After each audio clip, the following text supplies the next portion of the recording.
तो let's continue with PMC. तो PMC का जो टॉपिक है next, that is an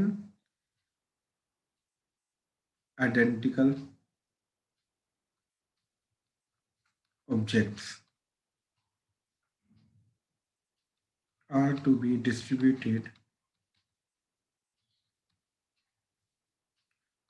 among r persons, then number of ways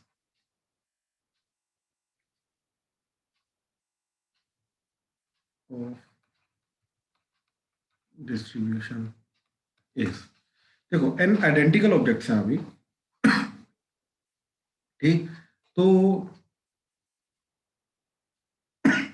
identical objects को r persons को डिस्ट्रीब्यूट करना है। किसी को कुछ मिल भी सकता है, नहीं भी मिल सकता है, एक को एक से ज्यादा भी मिल सकते हैं। ऐसा नहीं कि सबको एक एक देना ही देना है, ऐसा कुछ नहीं है, ठीक है। देन इसके टोटल नंबर ऑफ वेज क्या होंगे? इसके टोटल नंबर ऑफ वेज होते हैं n plus R minus one C R minus one,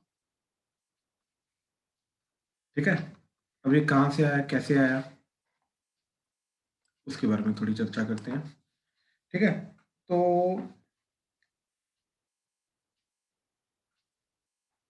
इसको करने के लिए, ठीक है, जो मेन चीज हमने की, ठीक, वो ये है कि लेट्स से हमारे पास n ऑब्जेक्ट्स हैं, क्योंकि आइडेंटिकल है तो सबको मैं ओ से लिख रहा हूँ, O1 O2 O3 नहीं लिख रहा, ठीक, एंड सो टिल O, ठीक है। अब हमें पता क्या करना है, इनको यूज करके n ग्रुप्स बनाने, और किसी ग्रुप में कुछ आ भी सकता है, नहीं भी आ सकता, कोई फर्क नहीं पड़ता, ठीक है। तो अब याद करो, अगर बेसिकली एक स्पेस क्रिएट होता है, राइट, तो दो ग्रुप्स बनते हैं, राइट। अब इन्हीं के अंदर अगर तीन स्पेसेस क्रिएट हो गए, इन्हीं ओज के अंदर अगर तीन स्पेसेस, एक स्पेस मैंने यहाँ पे क्रिएट कर दिया, अज्यूम करो, एक स्पेस मैंने यहाँ पे क्रिएट कर दिया, तो ऐसे तीन ग्रुप्स बन जाएंगे, जिसके अंदर 3 एलिमेंट्स आएंगे, 1 एलिमेंट आएगा, और बाकी जो बचे n-4 एलिमेंट्स इधर आ जाएंगे। तो बेसिकली जितनी हम स्पेसेस क्रिएट कर रहे हैं, राइट, उससे एक ज्यादा ग्रुप बनेगा, राइट। अगर दो स्पेसेस क्रिएट कर रहे हैं तो तीन ग्रुप्स बनेंगे, एक स्पेस क्रिएट कर रहे हैं तो दो ग्रुप्स बनेंगे। अच्छा, अगर हम तीन स्पेसेस क्रिएट कर रहे हैं तो चार ग्रुप्स बनेंगे, राइट। अब हमें कितनी स्पेसीज बनानी है, ग्रुप्स बनाने हैं, हमें एन ग्रुप्स में डिस्ट्रीब्यूट करना है, ताकि हम, सॉरी, आर ग्रुप्स में डिस्ट्रीब्यूट करना है, ताकि हम आर पर्सन्स में डिस्ट्रीब्यूट करें, तो उससे एक हम गैप बनाएंगे। तो कहने का मतलब ये है कि आर माइनस वन गैप्स को क्रिएट करेंगे इनके बीच में, ठीक है, create R minus one gaps in between these, ठीक है, ताकि ये आर ग्रुप्स में डिस्ट्रीब्यूट हो जाए, और आर ग्रुप्स को हम आगे डिस्ट्रीब्यूट कर दें, ठीक है।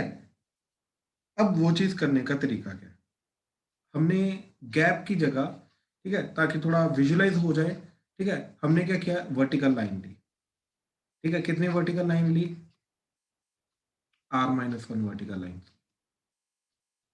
ये गैप्स का काम करेंगे, ठीक है। अब हमने क्या किया, ये n ऑब्जेक्ट्स हैं, टोटल कितने ऑब्जेक्ट्स हो गए, ये सब मिला के n प्लस r-1, इन दोनों का एडिशन, है ना। तो ये हो गए n प्लस r-1। अब इनको हमने क्या कर दिया, इनको पकड़ के अरेंज कर दिया, तो इनको पकड़ के अरेंज करने का नंबर ऑफ वेज क्या आ जाएंगे, that is n plus r-1 factorial divided by, अब ये सिमिलर ऑब्जेक्ट्स है, सिमिलर ऑब्जेक्ट के जितने भी नंबर ऑफ ऑब्जेक्ट्स होते हैं उतने फैक्टोरियल से डिवाइड होता है, और ये आ जाएगा r-1 factorial. This is nothing but n plus r-1 c r-1। अब देखो इससे हुआ क्या, इससे ये हुआ, जब इनको हमने पकड़ के अरेंज किया, तो हो सकता है एक one of the case is this,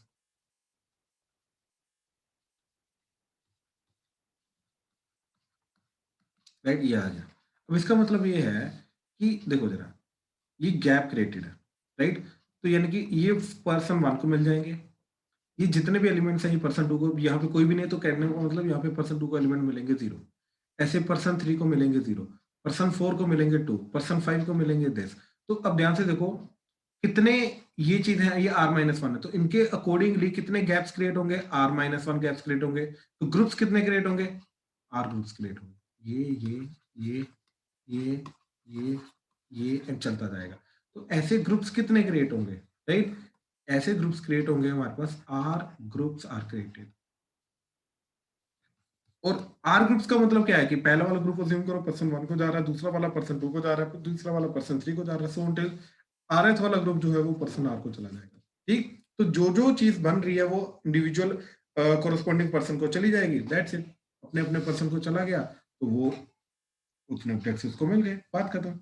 इस तरीके से एन आइडेंटिकल ऑब्जेक्ट्स को आर पर्सन्स में डिस्ट्रीब्यूट करने का तरीका ये है। अब देखो, हमें इसके अंदर सिर्फ ये चीज देखनी है कि कितने पर्सन को कितनी चीजें जा रही हैं। ठीक है, देखो पता क्या है कि इफ ऑब्जेक्ट्स आर डिफरेंट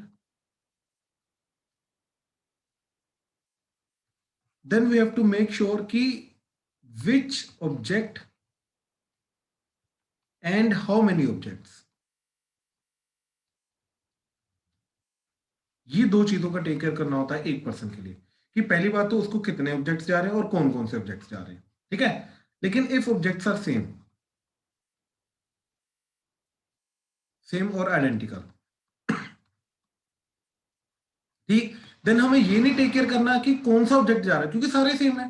तो हमें बस ये टेक केयर करना है कि how many objects are being distributed to a single person, that's it. अब हमें ऑब्जेक्ट का वो नहीं देखना कि क्या उसकी टाइप है, कौन सी डिफरेंट है, सारे के सारे सेम है। तो जो जिसको जाएगा वो सेम ही रहेगा। तो कितने किसको जा रहे हैं बस उस चीज का टेक केयर करना हमें, ठीक है। तो जैसे पर्सन 1 को इस केस में 1 जा रहे हैं, हो सकता है अगला केस ऐसा आ जाए जब ये हो जाए राइट। इस केस में पर्सन 1 को 0 चले जाएंगे, पर्सन 2 को चले जाएंगे 3, पर्सन 3 को चले जाएंगे 0, पर्सन 4 को, इस तरीके से जाते रहेंगे। तो अपने आप ही पर्सन 1 को सारे के सारे केसेस आ जाएंगे, पर्सन 2 को सारे के सारे केसेस, तो इसके अंदर वो सारे के सारे केसेस आ गए। तो इसलिए इस तरीके से हमारा क्या जा रहा है, n plus R minus 1 C R minus ठीक है। अच्छा, अब देखो जरा, question is let 20 identical objects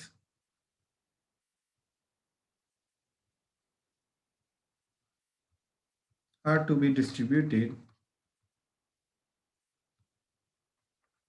among 6 persons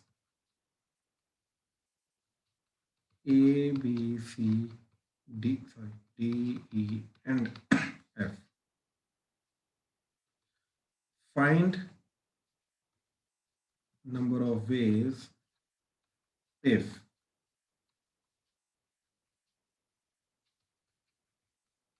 all objects are to be distributed. Second, all objects are to be distributed and each person gets at least one.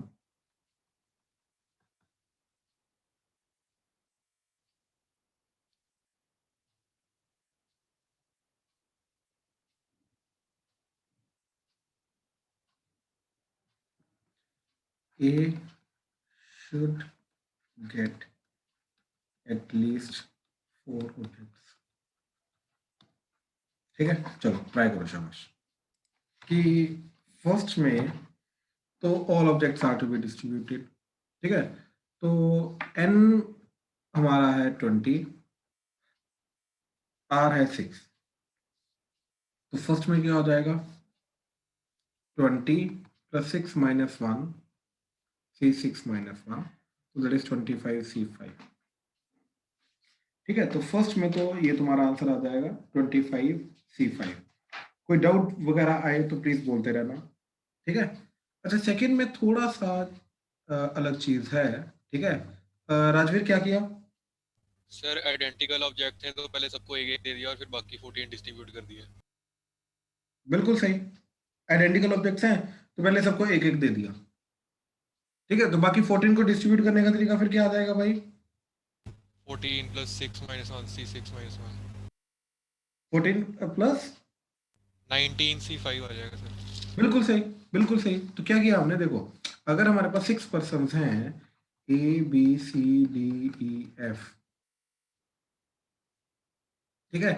ये सिर्फ identical में चलेगा, याद रखना। मैं बताता हूँ, दो चीजें हैं जहाँ पे बच्चे प्रॉब्लम क्रिएट करते हैं, ठीक है, कंफ्यूजन होती है जहाँ पे। ये चिराग को भी उस दिन हुई थी। तो अगर 1 1 1 1 1 1 डिस्ट्रीब्यूट कर दिया तो बाकी कितने बचे हमारे पास? 14 ऑब्जेक्ट्स। तो 14 को इन 6% को डिस्ट्रीब्यूट कर दो तो क्या आ जाएगा? 14 + 6 - 1 C 6 - 1, तो दैट इज 19 C5। अच्छा, यहीं पे अगर हमारे पास ऑब्जेक्ट्स होते डिफरेंट, तो 20 ऑब्जेक्ट्स को 6% को डिस्ट्रीब्यूट करना था, क्या अब मैं ये मेथड लगा पाता कि सबको पहले एक एक डिस्ट्रीब्यूट कर दिया, नहीं। ठीक है, और उसके बाद 14 ऑब्जेक्ट्स को रैंडमली जैसे मर्जी डिस्ट्रीब्यूट कर दो? नहीं, उसमें एक्चुअली में ये काम नहीं कर पाते। क्यों? क्योंकि वहां पे केसेस ज्यादा काउंट हो जाते हैं, ठीक है। क्योंकि पहले वहां पे एक एक को सिलेक्ट डिस्ट्रीब्यूट भी करना पड़ेगा, तो पहले क्या करना पड़ेगा? 20C6 × 6 फैक्टोरियल, फिर बाकी जो 14 बचे उनको रैंडमली कैसे भी डिस्ट्रीब्यूट कर दो, ठीक है। तो वो नहीं हो पाएगा, लेकिन वो गलत हो जाएगा। क्यों? क्योंकि उसका कारण क्या है, ध्यान से समझना। एक केस मैं पर्टिकुलर बता रहा हूँ। तो हो सकता है कि object 1, object 2, object 3, object 4, object 5, object 6, ऐसे पहले जो तुमने 6 ऑब्जेक्ट को डिस्ट्रीब्यूट किया वो ऐसे आ गए, और बाकी जो 14 ऑब्जेक्ट्स है उनमें से ऐसा आ गया कि ऑब्जेक्ट 7 इधर आ रहा है, बाकी ऐसे रैंडमली डिस्ट्रीब्यूट हो रहे हैं। ठीक। अब हो सकता है कि एक केस अगला ये आ जाए कि जो तुम पहले 6 ऑब्जेक्ट सिलेक्ट करके डिस्ट्रीब्यूट कर रहे हो एक एक करके, कि पहले एक एक तो दे ही दे, राइट। उनमें से ऑब्जेक्ट 7 इधर आ जाए, object 2, object 3, object 4, object 5, object 6 इधर आ जाए, और जो बाद में हम 14 ऑब्जेक्ट्स को डिस्ट्रीब्यूट कर रहे हो सकता है उनमें से ऑब्जेक्ट 1 इधर आ जाए, बाकी सेम तरीके से डिस्ट्रीब्यूट हो जाए। तो ध्यान से देखो, ये एग्जैक्टली दोनों सेम तरीके हो जाएंगे। ऑब्जेक्ट 1, ऑब्जेक्ट 7 ने बस अपनी जो डिस्ट्रीब्यूशन का पहले डिस्ट्रीब्यूट कौन हो रहा है, बाद में कौन हो रहा है, सिर्फ वो चीज चेंज हुई। तो कहने का मतलब है, इनको हम काउंट डिफरेंट करेंगे, लेकिन है ये सेम केस। तो इनको कहने का मतलब ये है कि अगर डिफरेंट ऑब्जेक्ट्स हैं तो पहले एक एक डिस्ट्रीब्यूट नहीं कर सकते, वो गलत हो जाएगा। लेकिन अगर सेम ऑब्जेक्ट्स हैं, कोई फर्क नहीं पड़ता, पहले डिस्ट्रीब्यूट कर दो बाद में करो, क्योंकि सेम है। तो यहां पर अगर हमारे पास सारे ऑब्जेक्ट्स आइडेंटिकल हैं तो जाके ये चीज बिल्कुल चलेगी, कोई प्रॉब्लम नहीं आएगी, ठीक है। चलो अब आगे देखो जरा, ठीक है। अगला क्वेश्चन है, a should get at least 4 objects. Arnav क्या किया? So just A को 4 दे दिए। बिल्कुल सही, पहले ए को 4 दे दो, ठीक है ना। थर्ड पार्ट में क्या है, ठीक है, ए को मैंने एग्जैक्टली 4 ऑब्जेक्ट्स दे दिए, पहले एग्जैक्टली दिए, ठीक है। अब ए को एग्जैक्टली 4 ऑब्जेक्ट्स देने का नंबर ऑफ वेज क्या आ जाएंगे भाई? वो तो 1 ही आ जाएंगे, ठीक है ना, क्योंकि आइडेंटिकल ऑब्जेक्ट्स हैं। ए को 4 ऑब्जेक्ट्स देने के 1 आ गए, तो ए को ऑलरेडी 4 जा चुके, B C D E F, right. अब बाकी जो 16 ऑब्जेक्ट्स बचे उनको 6 में कैसे भी डिस्ट्रीब्यूट कर दो। अब देखो, ए को अगर और मिले तो 4 से ज्यादा हो जाएंगे, लेकिन छीन तो नहीं सकते। ज्यादा मिले तो ज्यादा हो जाएंगे, नहीं मिला कोई भी तो कम से कम 4 तो है उसके पास। तो अब बाकी 16 ऑब्जेक्ट्स को हमने क्या किया, यस 6% में डिस्ट्रीब्यूट कर दिया। तो क्या आ जाएगा तुम्हारा? 16 + 6 - 1 C6 - 1, तो दैट इज 21 C5। कोई डाउट है इसमें तो प्लीज बताइए। कैसे? चलो अब नेक्स्ट है one of the last topic, ठीक है ना, इनफैक्ट लास्ट ही है, ठीक है, number of D arrangements.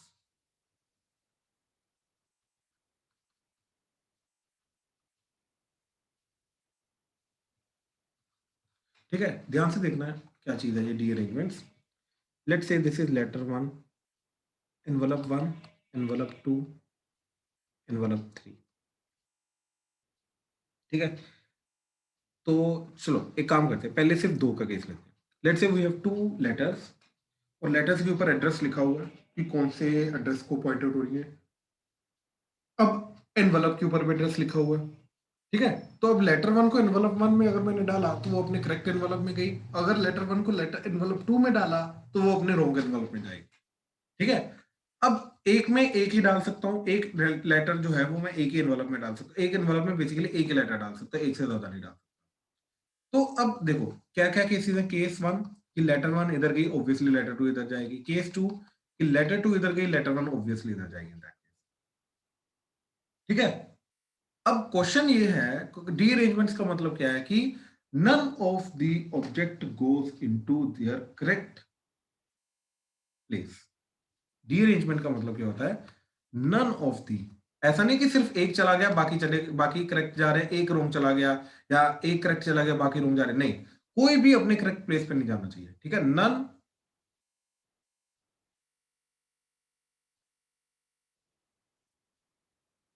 Object goes to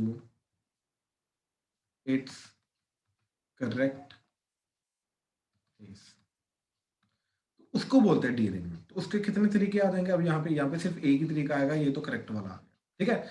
ऐसे एनवलप 1, एनवलप 2, एनवलप 3, तो देखो letter 1, letter 2, letter 3, 3 factorial 6 cases आएंगे ना, letter 1, letter 2, letter 3, sorry letter 3, letter 2, letter 2, letter 1, letter 3, letter 2, letter 3, letter 1, letter 3, letter 1, letter 2, and last case is letter 3, letter 2, letter 1, ठीक है। अब ध्यान से देखो, 1 1 में, 2 2 में, 3 3 में, तो ये तो करेक्ट वाला आ गया। लेटर 1 करेक्ट में कम से कम एक चलेगी, तो इसको छोड़ दो। Letter 2 incorrect, letter 1 incorrect, letter 3 correct, तो इसको भी छोड़ दो।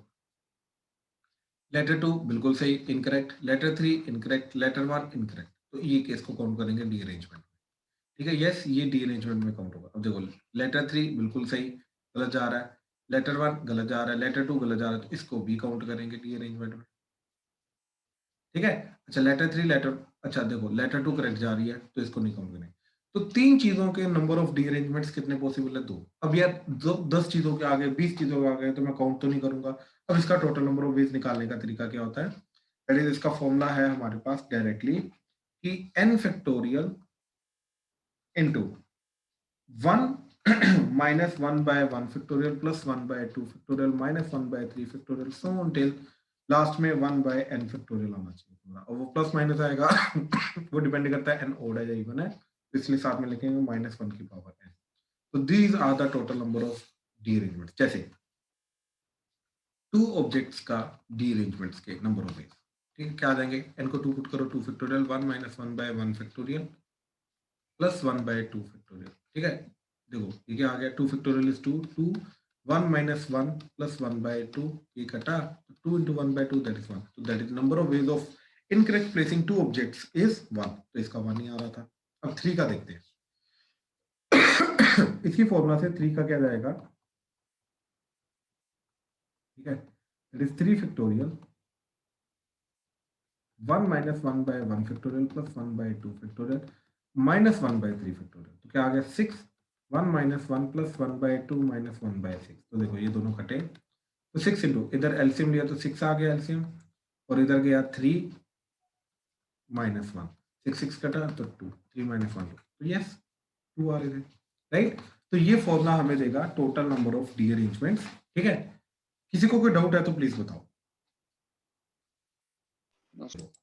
और जैसे क्वेश्चन देखो जरा, ठीक है। तो क्वेश्चन इज कि let there are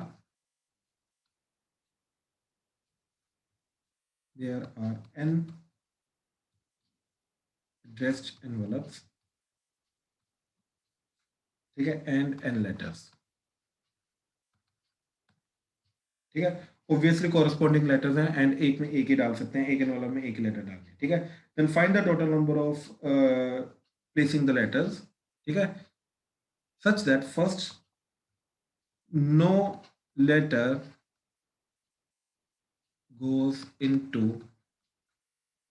its correct envelope,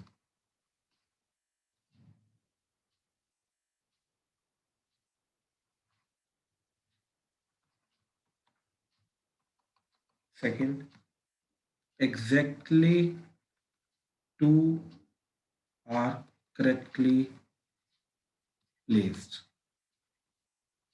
third exactly 5 are wrongly placed, and fourth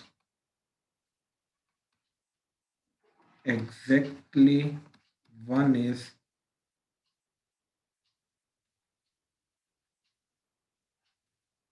wrongly placed, ठीक है। ध्यान से करो, शाबाश। देखो फर्स्ट में तो स्टैंडर्ड फॉर्मूला आ जाएगा हमारा, that is n factorial 1 minus 1 by 1 factorial plus 1 by 2 factorial minus 1 by 3 factorial so till, ठीक, लास्ट में n आ जाएगा। टू आर करेक्टली प्लेस्ड, तो पहले तो हमें देखना पड़ेगा कौन सी करेक्टली प्लेस्ड है, ठीक। तो NC2 पहले n में से दो को सिलेक्ट किया जो करेक्टली प्लेस्ड है और उनको उनके करेक्ट एनवेलप में डालने का नंबर ऑफ वेज आ गए बात, और बाकी n-2 को इनकरेक्टली प्लेस करना है, तो ये फॉर्मूला n-2 के लिए आ जाएगा, that is n-2 factorial 1 minus 1 by 1 factorial plus 1 by 2 factorial and so till last में n-2 फैक्टोरियल तक जाएगा। अब 5 आर रॉन्गली प्लेस्ड, इसका मतलब ये है कि n-5 जो है वो करेक्टली प्लेस्ड है, तो n-5 को इनको अपने अपने एनवेलप में डालने का नंबर ऑफ वेज आ गए 1, ठीक। अब 5 को रॉन्गली प्लेस्ड करना है, तो 5 factorial 1 minus 1 by 1 factorial plus 1 by 2 factorial and so till last में -1 बाय 5 फैक्टोरियल ये जाएगा। अब इसका बताओ जरा फोर्थ का क्या आएगा जल्दी। सर पॉसिबल ही नहीं है। एग्जैक्टली ये चीज पॉसिबल ही नहीं है, ठीक, ये चीज बिल्कुल भी पॉसिबल नहीं है, ठीक है। क्यों? क्योंकि देखो सर उसके साथ एक और होगा। एग्जैक्टली तो अगर मान लो 3 है तो भाई एक रॉन्गली प्लेस्ड का मतलब कि बाकी सारे करेक्टली प्लेस्ड है। अब बाकी सारे अगर करेक्टली प्लेस्ड है तो जो लास्ट बचेगा उसको तो इसी में जाना पड़ेगा, अपने करेक्टली में ही जाना पड़ेगा, तो इसके नंबर ऑफ वेज आएंगे 0। अब इसको मैथमेटिकली भी करने का तरीका है, ठीक है, कि पहले तो हमने n-1 को सिलेक्ट कर लिया जो इनको करेक्टली प्लेस करना है, तो 1 को रॉन्गली प्लेस करना है, तो 1 फैक्टोरियल 1 माइनस 1 बाय 1 फैक्टोरियल जाएगा, तो ये 0 चला जाएगा ओवरऑल, इसलिए इसका नंबर ऑफ वेज है 0। हाँ जी प्लीज कंफर्म करो, क्लियर हुआ, कोई डाउट तो नहीं इसमें? इशिता, दिया, काव्या, दक्ष, No, sir. Rajveer, Shubham, clear है? स्तुति, Ananya, Yes, sir. Arnav, yes sir. चलो ठीक, तो this was the last topic, ठीक है, तो क्वेश्चंस को डिस्कस करते हैं।